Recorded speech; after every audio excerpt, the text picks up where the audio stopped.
Hey, what's up everybody, it's WildBlueYonder. Today I'm going to talk to you guys about getting mail at Air Force BMT. Now for those of you guys who are under the age of like 40, I'm going to explain to you what a letter is. Basically, I mean they had to explain this to me too, I was very confused. It's not like a text message, it's weird. It's like a piece of paper and then you write the person's name on it and their address, and then you put a stamp on it and you have to pay for the stamp, and then you put it in this box, and then I guess it teleports over the internet to another box. And then they take it to their house somehow. I guess they read the address and they find out where you live.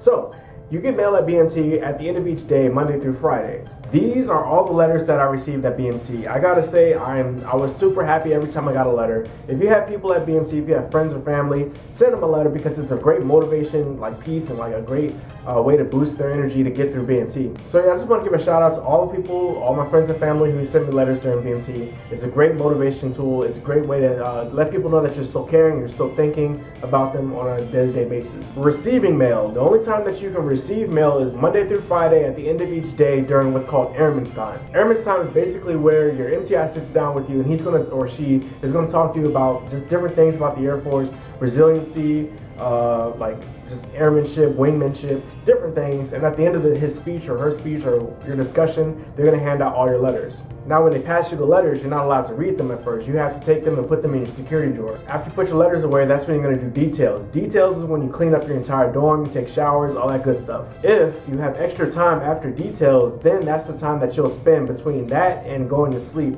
to write and read letters. You can't read or write letters during EC monitor time, during class, nothing like that. The only time you can do that is during your free time on Sundays and at the end of each day if you have extra time after details. So with that being said, you might only get like 5 or 10 minutes a night, if that, to write and read letters. If you don't bring stamps, envelopes, paper, and pen to BMT, then you're gonna have to buy it at the BX once you get there. They sell books of stamps at the BX for about 20 bucks. Sending letters is also a certain time of the day. The only time that you can send letters is at the end of each day before details. It's very simple. You just make your letter the night before, you write it out, have everything ready, you just put it in your web belt, you put it in your little pouch, and then you march down with the wingman down to the mailbox. Then you can put it in the mailbox and you send the letter. That's pretty much it.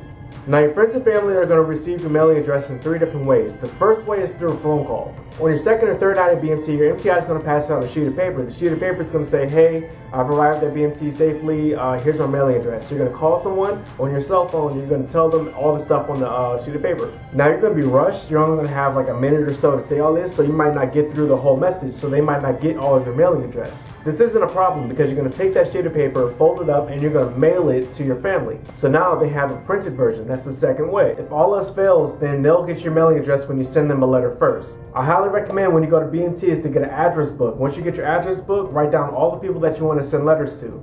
This way you don't have to wait for them to send you a letter, you can just send it to them first. And so the third way is basically them just using your return address to send you a letter back. You're not allowed to get like food and stuff in the mail, you're not allowed to get like porno magazines, like naked pictures of your girlfriend, none of that stuff. Especially if you're an element leader or a dorm chief, you won't have like any time to read or write letters. You'll basically have to read them in your bed at night. Which, by the way, you're not allowed to do, but if you really want to like actually get to read your letters, that's pretty much the only time you have. You might think I'm joking, but it's serious. Like they actually have to tell people that, like, don't get naked pictures of your girlfriends because we're gonna have to go through all your pictures that you get. If it's food, the MTI, you're not really gonna get in trouble. The MTI is just gonna take the food and probably just eat it. Many people believe that they're missing out on a lot at home and that things are going on and people are moving on with their lives and getting married and having kids and moving into a house and doing all this other stuff. But once you start getting letters, you start to realize everyone pretty much stays the same. Your life is the one that's changing. You're the one who's in a new place, in a new environment, doing bigger, better things, and you're moving on with your life. And people at home, I mean, they're still doing good most of the time, but their lives are pretty much the same most of the time. So don't worry about missing stuff. Don't worry about missing home that much. Just focus on graduating. Take those letters, use them as motivation. Make sure that they excite you. Like, oh man, I can't wait to see this person again. One guy on my flight, he actually got a big pack of Sour Patch gummies, and he was told to throw them away. The MTI was like, hey, throw those away. And he was like, yes sir, I will. And as soon as the MTI left, he was like, no, like ate all of them. Didn't get caught. He was pretty smooth with it. He didn't get caught. So I mean, whatever. He's out there now. Airman in the Air Force, like, it's just gummy bears, man. But I wouldn't recommend doing that because if you get caught, you're most definitely going to be in some serious doo-doo. That's pretty much all I have to say about getting letters at BMT. They're a great motivation, so if you are at home and you have a loved one at BMT, make sure you send them letters on a weekly basis. Make sure you're keeping up to date with them. But hey, if you guys have any more questions, go ahead and leave them down in the comment box below. Thank you guys for watching. I'll see you guys next week. Peace.